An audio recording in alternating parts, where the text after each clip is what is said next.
How you doing? And welcome to another installment of Objectively Biased with me, your host, the Objective One. So what's on tap for today? Sam Adams.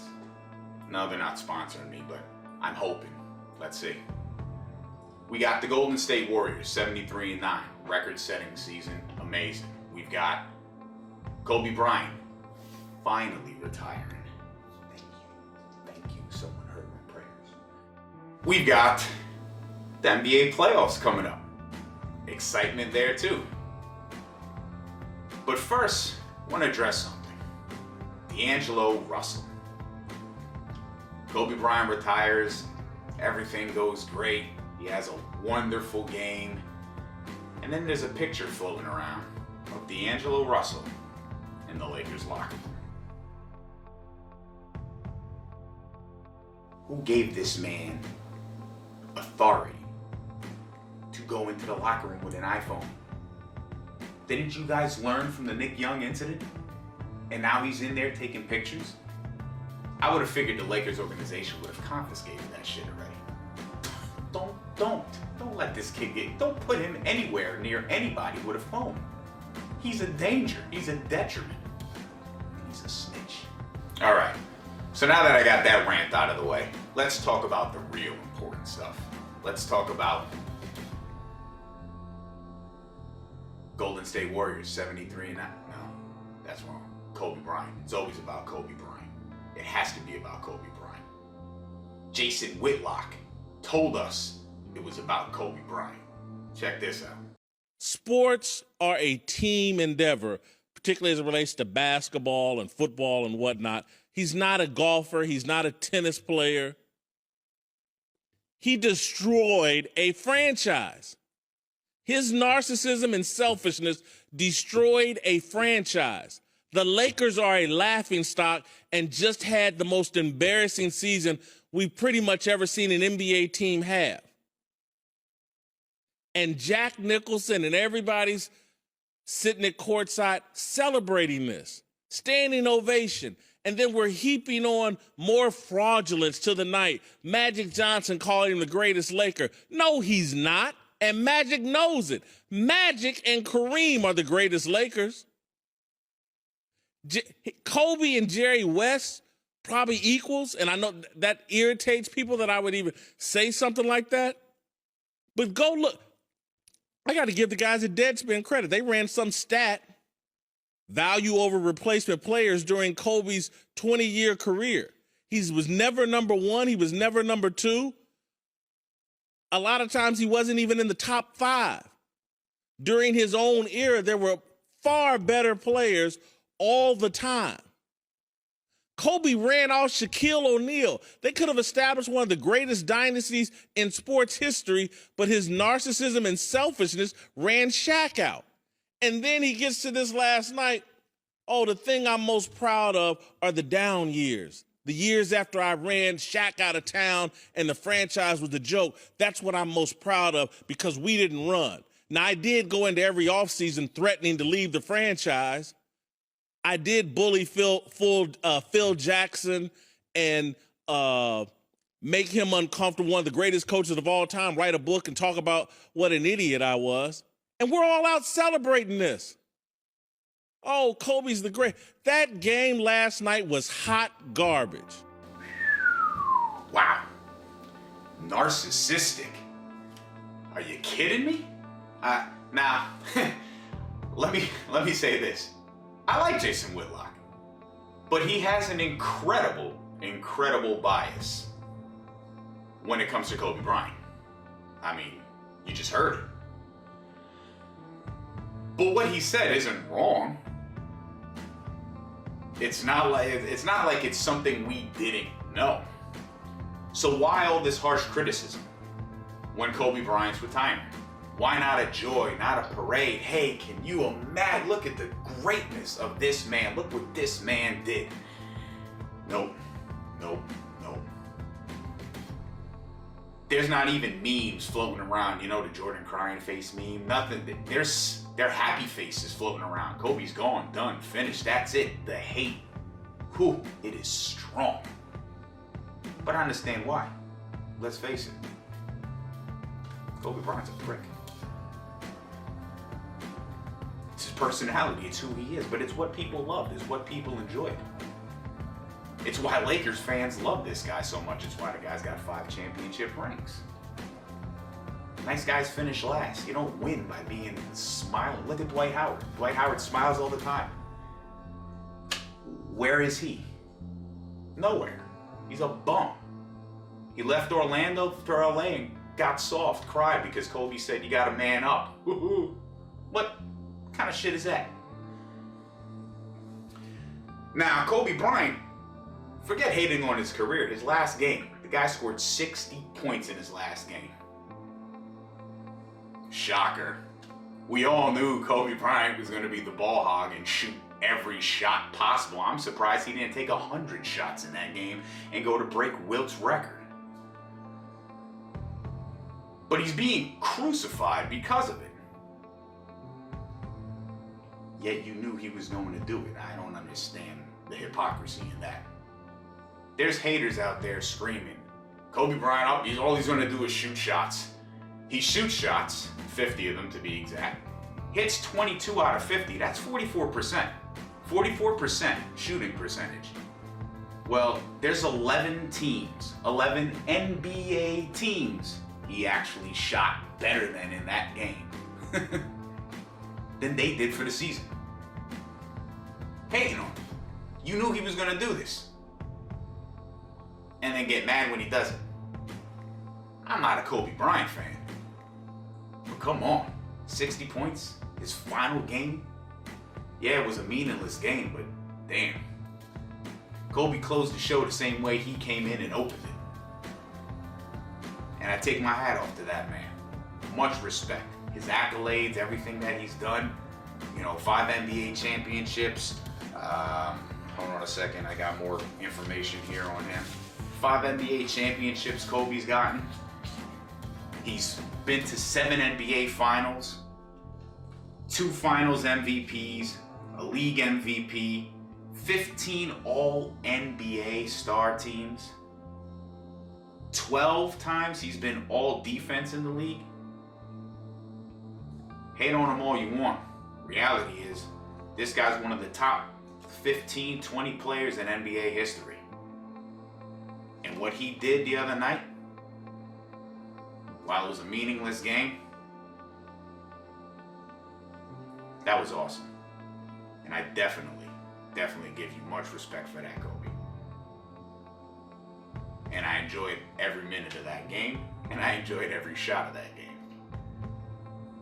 60 points, nothing to play for, except his pride at that point, and he did one hell of a job. Thank you, Kobe.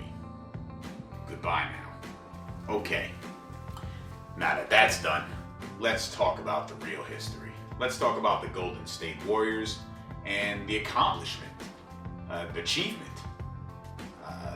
that they recorded, going 73-9. Best record in NBA history now. Are they the best team? That's debatable. I wouldn't say they are. But man, that's one hell of a run these guys had. And to further illustrate the run that they had so far this season and what they did, Steph Curry's going to win the MVP. It's not going to be close, and it's a shame because Russell Westbrook had an amazing season. But Steph Curry averaged 30 points a game, 6 assists a game, shot 90% from the free throw line, 45% from three-point range, and 50% from the field. Those are amazing numbers. Kid was lights out. Here's the crazy part. I reviewed, some past MVP winners. LeBron James, Michael Jordan, Allen Iverson, Kobe Bryant, Kevin Durant. Took 5. I didn't compare numbers. I didn't compare stats, shooting percentages, none of that, points per game. Nope, I compared one statistic that blew my mind completely. This season, Steph Curry's only played 34 minutes a game. That's his average. He played 79 games, missed 3 games this season. 34 minutes. Seems like a lot, right? 48-minute game. LeBron James has never played 34 minutes in his entire career per game. Michael Jordan did it one time, and that's when he was in Washington. Was in an MVP season, he was averaging 38 to 42 minutes per game. Allen Iverson did it twice. Yeah, when he was washed up in Detroit and Memphis. Kobe Bryant did it 3 times. All insignificant times. 2 of the years he did it, he was injured. Wasn't able to play through half the games. And then Kevin Durant did it twice. His rookie season. And when he got hurt. Never in an MVP season. That's amazing. This kid sat out more than anything else. This kid, he was coming off the bench basically, if you look at it, the way he was scoring. But then the Golden State Warriors, you tack on, you got this shooting MVP. But then you got Draymond Green at 14 points per game, 7.4 assists per game for a big man, 9.5 rebounds a game. And he was shooting 49% from the field. And oh yeah, he hit over, I think he hit exactly 100 3-pointers this season. Now this is all great stuff. All great stuff. Congratulations, Golden State. But now is where shit gets real. Because 73-9 is insignificant, minuscule, if you don't win it all. Now the pressure's on. Golden State has to win it all. You can debate me on that if you want. But the Bulls won it all. 13 out of 16 teams that won 65 games or more in NBA history, guess what they did? They won a championship. This is all about the chip at this point, and anything less is a failure to this season for Golden State. Even if they lose to San Antonio. Yeah, San Antonio's got a great team. San Antonio can upset them. You set the record for wins in a season. I don't care if San Antonio beats you. Your season is a failure if they do. Dub Nation, don't choke.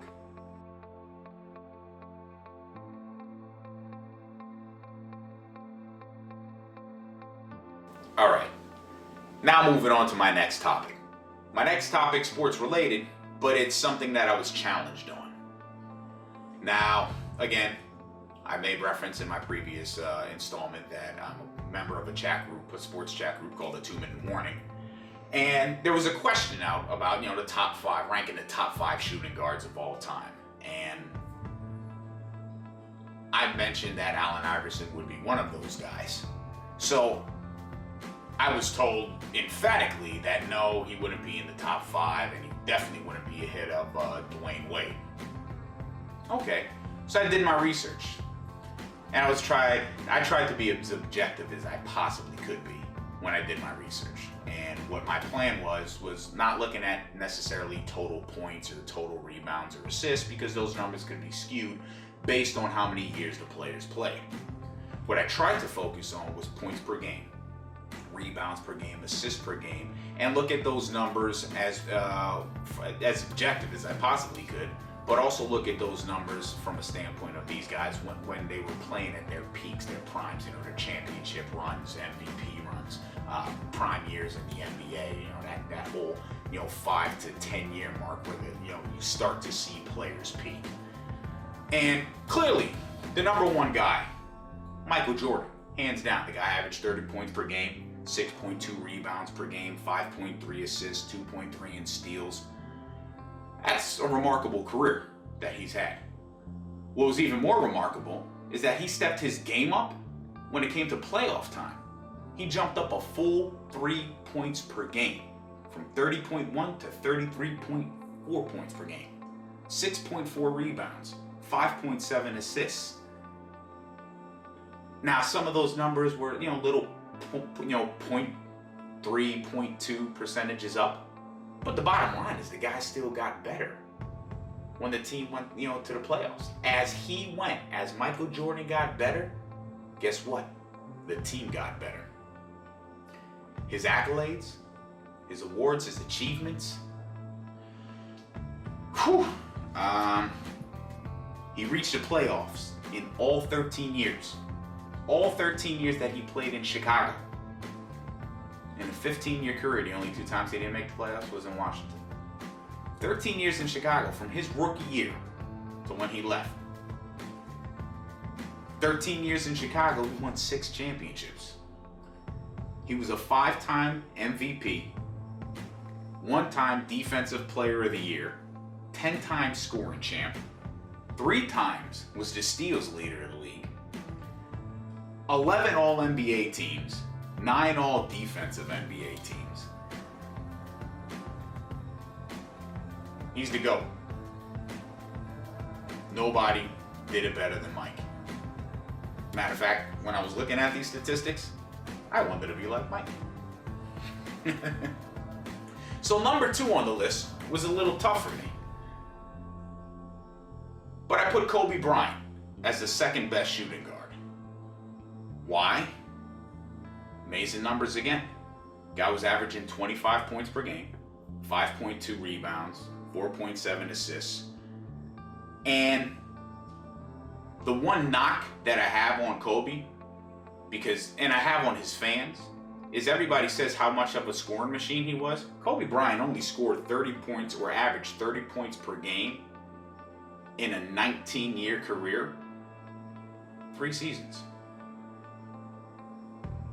Jordan did it 8 times in a 15-year career. Did it 7 seasons in a row where he was averaging 30 plus points per game on the year. So while the image of Kobe was he's a scoring machine, I'll tell you this much. He wasn't as good and as efficient as Michael Jordan at scoring, but good enough.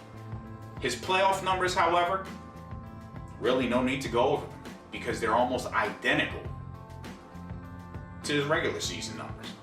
Scary part about that is the team didn't get better as Kobe played better. When he played better, that was some of the team's worst seasons. Now, I don't want to say worst seasons as, his best scoring years where points per game were missing the playoffs. No. One of those seasons, they actually made the championship game. But they lost to an inferior team. So, Kobe Bryant makes number 2, and his accolades, listen, there's nothing short of amazing here. I said it before when I was talking about him in his career. 7 NBA Finals. The guy went to 7 NBA Finals. 5-2 in those. 2 Finals MVPs, a league MVP. 2-time scoring champ. Illustrious career. Amazing basketball player. And he's number 2 on that list. Now, number 3 is going to piss people off, but I don't care. Because, see, I'm biased. Objectively, but biased. Number 3 is Jerry West.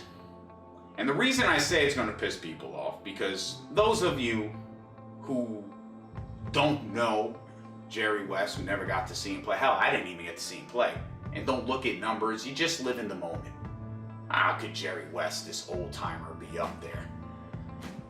Jerry West is the logo of the NBA. There's a good reason for it, too. Jerry West, in a 14-year career, averaged 27 points per game, better than Kobe. 29.1 points per game in the playoffs. He got better. 5.8 rebounds, 6.7 assists, and unfortunately there's no record of steals because when he was playing, they didn't record steals. Also, when he was playing, there wasn't a three-point line. And he's in the top 20 in scoring of all time. But yet people feel he doesn't belong in the top 5 shooting guards of all time. I question your basketball knowledge. This man had 4 seasons of his 14 where he averaged 30 plus points per game for an entire season. Again, more than Kobe. Not as much as Mike, but more than Kobe. He's the only player in NBA history to win the Finals MVP and lose in the finals. Only player in history to do that, because he was averaging 40 points per game for the entire playoffs. Again, a feat no one else has ever accomplished. He's been to 10 NBA finals. 10 of them. Here's the crappy part about it. He only won 1. But that's not his fault. Because he ran into Bill Russell, Red Auerbach, John Havlicek, Bob Cousy. Yeah, those Boston Celtics that won 11 NBA championships and owned an entire decade. They had the second or third best player in NBA history in Bill Russell. Just could not compete with the dominance that was established by the Boston Celtics. But they still made 10 NBA finals. 10. Not only did he do that, but he was 10 times All-NBA, 4 times All-Defensive Player, won 1 scoring title. That's pretty damn good.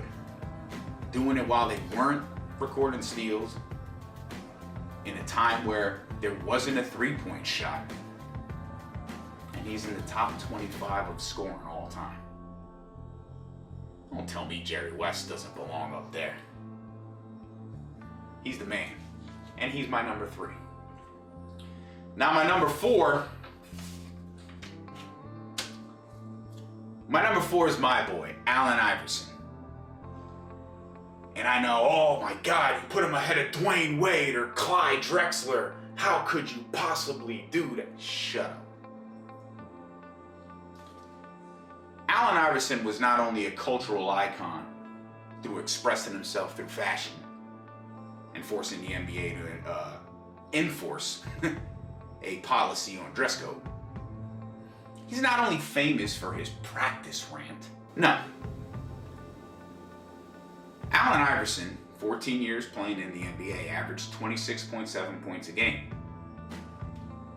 29.7 in the playoffs. The second highest playoff per game average in NBA history. That's right, behind Michael Jordan. Now, he was a little guy, so he averaged about 3.5 rebounds a game. Surprisingly, he averaged 6.5 assists per game. And he was averaging about 2.2 steals per game.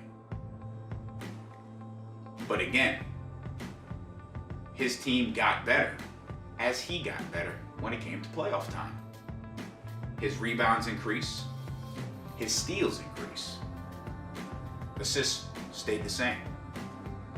He too, in a 14-year career, averaged 30 points per game 4 times. So, to say that he doesn't belong in the top 5, that's about as blasphemous as saying Michael Jordan isn't the greatest basketball player of all time. He won 1 MVP, 4 scoring championships. 3 times he was the steals leader as well, just like Mike. And he was a 7-time NBA All-Team. Say what you want. Dislike him however you want. Allen Iverson's one of the 5 greatest shooting guards to have ever played the game. And the only reason he's fourth and not second, because his numbers are identical to Jerry West and better than Kobe Bryant's, well, rings do have to play a part. Finals appearances, they gotta play a part. They're not all his fault. The Philadelphia organization really didn't do anything to support him. And the individual players that they did bring in to support him were players that played his position. Yeah, that made sense. But make no mistake about it, Allen Iverson is by far the fourth best shooting guard in NBA history. And had he put maybe 1 or 2 rings on his finger, yeah, I feel comfortable saying that he would have been the second best in NBA history behind Jordan. So who's number 5? Who rounds out the top 5? You ready? My Miami Heat fans, are you ready? Yeah, I'll put Dwayne Wade there. Now, honorable mention would be Clyde Drexler and George Gervin. The Iceman really had some incredible numbers, but no NBA Finals appearance, no rings. So he loses. His numbers were better than Wade's, by the way, just in case you want to know. But Dwayne Wade, 23 points a game, 4.8 rebounds a game, 5.8 assists a game, 3 NBA championships. Really good. Can't knock the guy at all. But he, like Kobe, as he played better, the team didn't do so hot. And he also needed a lot of help. He had Shaquille O'Neal help him win his first title. And then LeBron James and Chris Bosh come down to Miami to help him win number 2 and number 3. But Dwayne Wade was an explosive player as well. And, you know, they didn't call him the Flash for nothing. His game kind of mirrored what Allen Iverson was capable of doing and just blowing by you like that. See you later, bye. Not catching him. Now, unfortunately for Wade, unlike the aforementioned 4, he's still playing. It's not likely to happen, but he has never averaged 30 points per game in a season. Never. He's got 0 MVPs and 1 Finals MVP.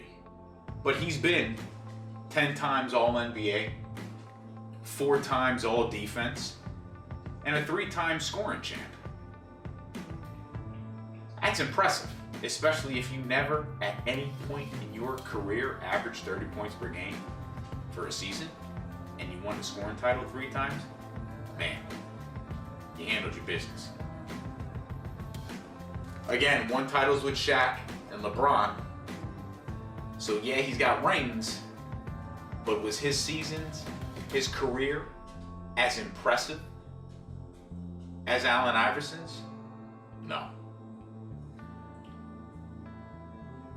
And if George Gervin, who sits outside as my number 6 guy, who averaged 25 points per game a season, 26.5 in the playoffs, 5.3 rebounds per game during the regular season, 6.9 in the playoffs, just never made a finals, averaged 30 points per game during the season twice in a 15-year career. Wade's lucky that he had Shaq and LeBron to get him those rings, because otherwise Gervin's ahead of him. But that concludes my top 5. Love it, hate it, I really don't give a damn. I'm objectively biased, and my truth is truth. And now we go to my objective thought, and we'll conclude with this.